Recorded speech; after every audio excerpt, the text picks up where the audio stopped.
Hello and welcome back to the quarterfinals. This is game number 2 in Garja versus Challe. In Garja versus Challe. Like, that doesn't make sense really, does it? Not really. Between Garja and Challe, I could have said, but no, I say in Garja and Challe. Anyway, today, in the west of the map, no, in the east of the map here, we have Challe playing as the Ottoman in the colour orange here, taking a crack shot with his Explorer at one of these treasure guardians. Going to kill one of those instantly, and not going to kill the other one. Of course, playing as Ottoman wants to put down a trading post pretty quick, since of course they do start with an extra. Wow. They start with extra wood, since of course their settlers do not cost any resources, therefore the food that civilizations usually start with the Ottoman do not have, since if they did have that food, they would be able to age up pretty quick, put it that way, and it would just not be fair. So they, instead of have food, they have wood, and with that wood they put down a trading site. Here it is, going to get that up, going to get the XP sooner rather than later, and be able to send those 3 settlers and get that food boost going. Food, going to help you age up a bit quicker, and also only taking the one shot means that his Explorer can recharge the crack shot, and then once he's finished building the trading post, can perhaps go back, kill it off, and then get 80 food, which is definitely going to help him out. Of course, food, this civilization ages up very quickly anyway, and that food going to make that even quicker. Here, getting 30 coin with his settler, of course. Settlers, better at collecting resources, because your Explorer can gather the treasures, but the Explorer is quite far away, and he might not come back for that coin for quite a while, and his opponent might be able to steal it. Perhaps that's his thought process. But here, the map, let's talk about that. We have Saguenay, and here it is, Saguenay in all its glory. And this is, of course, since it is game number 2, the map which has to be played. In the previous game, we saw Great Plains, and in the next game, we will see Siberia. But let's talk about those maps when they are relevant and when they are actually being played. Here, sending 300 wood as his first shipment. What is going on? That is not standard. 300 wood, definitely an interesting choice, and I would love to discuss it right now, but I really want to move over to the other player and introduce him. We all know who he is. He was in the last game. Garja. Here he is on the east of the map, playing as the Ottoman this time. Of course, in his previous game, won that game. And just note, he is sending 3 settlers, which is a standard thing to do. Won his last game as the Iroquois, and therefore cannot play as the Iroquois again, as per the civilization rules. There are other rules in place, but I'm not going to discuss them, since, of course, they are not entirely relevant right now, and I'd like to stick to what is going on. Anyway, Ottoman to be expected, of course. Another very strong civilization in a 1v1, just like the Iroquois, and of course these games are very competitive now. They're worth a lot of money if you can get to the finals, so I don't blame him at all. Clicking up right now with the Quartermaster, going up with 400 wood here, and he's already switched settlers to wood, so this to me indicates a fairly good BO, which stands for body odor. No, it stands for build order. And what I'm expecting here is that he wants to collect 600 wood. Now, bear in mind, 400 of that wood does come from the Quartermaster himself, 200 of which you have to collect. And with that wood, might put down a barracks and an artillery foundry, which of course will cost him 500 wood. And then with the remaining 100 wood, he'd build a house. And then his first home city shipment could be 700 coin, and then with that coin, it leaves you in a very nice position to train a whole bunch of Abasguns, which are, of course, quite coin heavy, as you can see here, collecting a fairly large amount of food, and then with that food, will make Janissaries, and you have both buildings, and having both units out is a very nice combination, and you can be fairly aggressive. Or at least more aggressive, sending 700 coin first. You'll have a large amount of Abasguns out quickly, and those things are badass. Anyway, switching over to Challe here, and he sent 300 wood, with which, yes, he's putting up another trading post here, sacrificing the economy, but I think for short-term gains. You know, the trading post here, going to grab him some more XP, and he's just going to have more shipments available to him. If we take a look at, like, 3 Hussars, 5 Janissaries, stuff like 700 coin and 600 coin, he can get those out for, of course, Abasguns. And really, if he can pull this off, it's going to leave him in a position with more units more quickly, and if he can use that to his advantage and perhaps overwhelm Garja, and maybe, you know, get that edge early on in that first fight, perhaps even destroy some buildings in his forward base. If he could even destroy his forward base, just what kind of position would it be? And that'd be great. So perhaps in this Ottoman mirror, that is what he's trying to do, just play out a very aggressive build here. But I think something has gone wrong, putting down a barracks and an artillery foundry, but he's not going to be able to use that foundry until the coin arrives. Of course, if he sent 700 coin as his first shipment, then he could follow up that aggression with, 5 Janissaries and 5 Abbas guns, since, of course, getting Abbas guns out with that coin is very easy. But going to have to wait for that 700 coin. I think doesn't have the population space to be sending 700 coin first. If he collected an extra 100 wood perhaps during transition to the colonial age, then he could have a house up and could have sent 700 coin first. But here being forced to send 700 wood, and with that wood he's going to pop down some houses, could build a market, maybe get the trading route upgrade. But I'm concerned a little bit for the well-being of this trading site. Of course, we'll switch over to Garja, and if he's doing what I thought he would do, 700 coin here, yes, his first shipment, 700 wood now on the way. We already see the artillery foundry and the barracks up. 5 Janissaries going to pop out, and what is he going to do? Well, first of all, he's going to kill this explorer here. And then he'll just move on to this trading site and just bring it down. Anyway, 700 wood now being sent. Of course, the first thing he did was put up a barracks, and then quickly followed by the artillery foundry, and it looks like he's going to lose a settler here. Settler being created, but not enough population for it to spawn. That's not too good at all. Oh dear, but never mind. One settled down, which he could have had.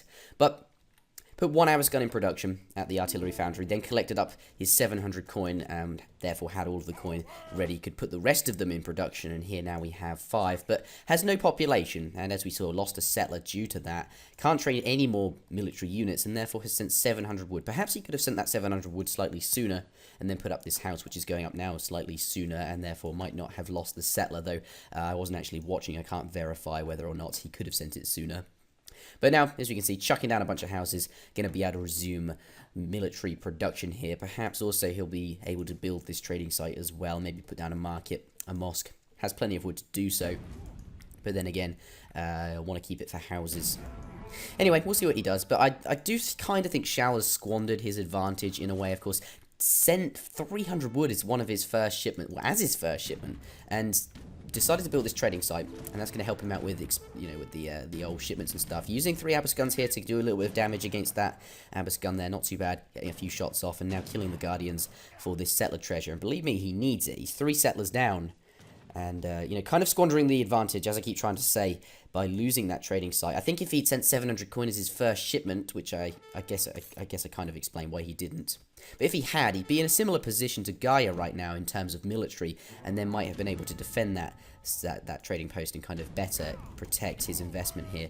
Looks like there's a fight about to get going. He sent 3 Hussars from his home city, bringing them in to do some damage against the Abbas guns, but not going all in there because, of course, there were plenty of Janissaries here, and these do 15 damage multiplied by 2 in hand combat. They were switched into hand combat when the cavalry got close, but he's retreating here. I think Challe does actually have a military advantage, and Garja really does not want to fight this. Gonna kill some settlers here, gonna reclaim some of that advantage. Not too bad at all. We saw Garja lose 1 because he was unable to train it. Gonna lose 2 here, and also if he manages to get that settler in the tree there, that's another one. They're gonna help him out. Maybe he can even this out. But let's take a look. Look, he's got 1, 2, 3, 4 shipments already on the battlefield. His 5th one on its way. We'll switch over to Garja and compare it. We see 1, 2, 3, 4 on the battlefield, and he's only just getting his 5th shipment. Challe an entire shipment ahead here. And that is where this extra trading site is coming into play. You can see he's got this military advantage here, and he's able to kind of start sieging this artillery foundry. And as I keep saying, if he'd sent 700 coin first, maybe he'd be in an even stronger position. Here, though, Garja coming in to defend, about to pop 5 Abbas guns from the artillery foundry. 3 Hussars on the way. Perhaps now these Abbas guns are enough to claw it back. What's going to happen? 3 Hussars coming onto the battlefield. He's going to bring them up to join this fight. Losing lots of Abbas guns here. They're both shooting at each other's Abbas guns. It's in a way kind of like Falconet versus Falconet, because Abbas guns have such a high damage output. You really want to get rid of them here. So both players sitting back, trying to use their Abbas guns to kill the other players' Abbas guns. If these Janissaries can get some damage off on the Abbas guns as well. Losing an Abbas gun there to the Janissaries. Is he going to lose a second? Yes, he is. Not too bad. All of his Abbas guns down, and Garja here has 3 Abbas guns on him, and Challe losing that advantage here. Just to perhaps not keeping his Abbas guns far back enough. Garja now sending 600 wood. We'll see what he does with that. So we'll switch over to Challe, though. Challe now sending 700 food. And we have to remember those 3 Hussars haven't even gotten into the fight here. This is put Challe in a bit of an issue, a bit of a problem. We'll have to see what he does. Of course, with that food, he's going to use that to continue unit production. Is he going to lose some settlers here? One settler down. Is he going to lose any more settlers? Oh, 2 settlers down.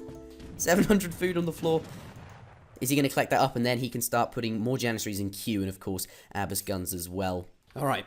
So, Garja here retreating a little bit. Losing a Janissary there. Not too good. But it doesn't want to fight this now since, of course, by the looks of it, their armies are fairly even in size.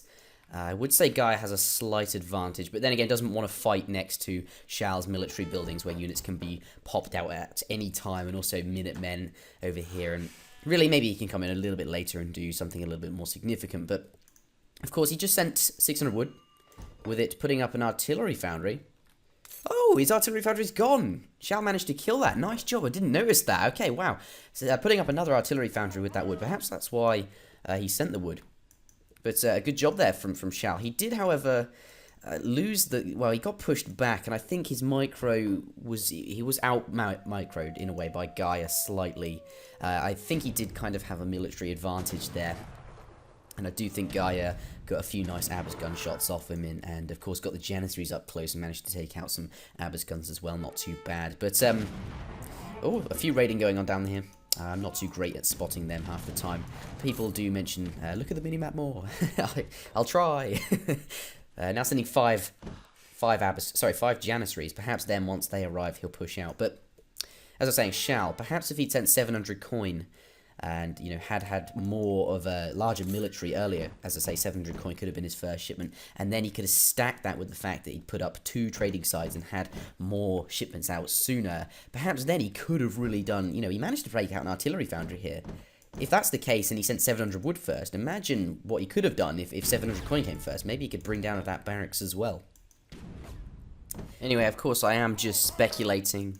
What's happening in the game right now, though? We see 5 Abbas guns about to pop. Perhaps when they arrive, he'll start to push out, as I may have said. And here we see the barracks going down as well, and a little bit of conflict here, taking a few shots from the Janissaries. You don't really want to be taking shots on your Abbas guns from Janissaries, but still managing to get a few kills with these Abbas guns. Of course, Abbas guns are very strong against heavy infantry here. Ideally, you want to keep Abbas guns out of range of Janissaries, since of course they do boast a longer range.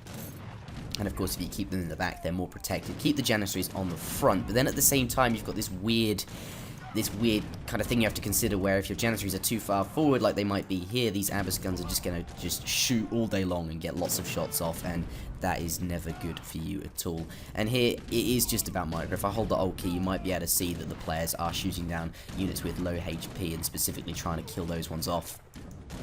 Here, though, Challe not doing too badly at all. His micro here, I think, better than the last fight. Of course, being pushed back in that last significant fight. And in this one, it really does look like he's up, losing those last few Abbas guns for Garja there.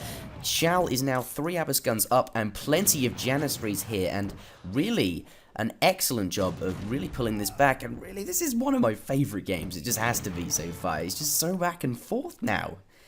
700 coin on the way. Sorry, 700 food on the way for Garja. But here, 4 Abbas guns popping out at the side here, doing a few nice shots against some of these units, but really they're just going to get stuck in the corner. There's nowhere for them to go, and they're just going to get eliminated by these Janissaries, of course, coming down here. I'll hold the Alt key, though. You can see, look, he's just shooting down the ones with very low hit points. That one, they've just 1 HP left, and just doing the best that he can with these remaining 2 Abbas guns, getting the most out of them before that they're taken down. And now, Challe, clear-cut advantage here with a few more Janissaries. And just going to sit here and now start to siege down this newly constructed artillery foundry, and then can move on to the stable, though we do see a couple of hussars in production here, and also a couple of Abbas guns. We'll see how that pans out for him here, bringing in that last Janissary there. Oh, losing both of them, just, you know, trying to get them here to shoot these Janissaries, and then, of course, Orange would follow those 2 Janissaries, and that would delay the deconstruction or destruction of this artillery foundry, but unfortunately losing both of them here. Popping out 5 Abbas guns, a nice angle there, killing off one of the thingies, one of the Abbas guns, not losing any Abbas guns himself, taking out 2 Abbas guns here. not losing any, only losing one unit, killing off a Janissary, and even though there were so many units surrounding him, he only lost one Ambus gun and did a very good job of killing off the units there. Orange, very nice micro indeed, popping out 3 Hussars here, coming up close and personal to these Ambus guns here, going to bring them down, of course, that's what Hussars are good against here, and these Ambus guns and the Hussars, one excellent combination, just brought that back even just again. Oh my god, I love this game. Well done, Garja. Absolutely crazy. Oh my god, nice. Okay, so what can Challe here do? I think now we really need to compare their economies here. Garja on a 23 settlers and Challe calling GG. Okay, I think calling GG perhaps a little bit prematurely. I mean, he could have fought it out a bit longer, but I think really we're going to have to look. Challe on 23 settlers, and I believe he sent 4 settlers from his home city. So, in a way, he was like 4 settlers behind and had to send a shipment to make up for that. Garja can also clearly grab that trading route, and that would help him out, and I think Challe knows that. And also, Garja's military is larger than Challe's. That's going to stop him from collecting resources, since of course he just killed the settlers that go out to get hunts, and we can see Challe's ran out of hunts, and really I just think Challe just thinks, no thank you, this is the end, I'll see if I can win in the next one, and hopefully you'll join me for the next one. That is the end of the game. Thank you very much for watching. Remember to leave a like if you enjoyed the video as much as I did, and I will see you next time.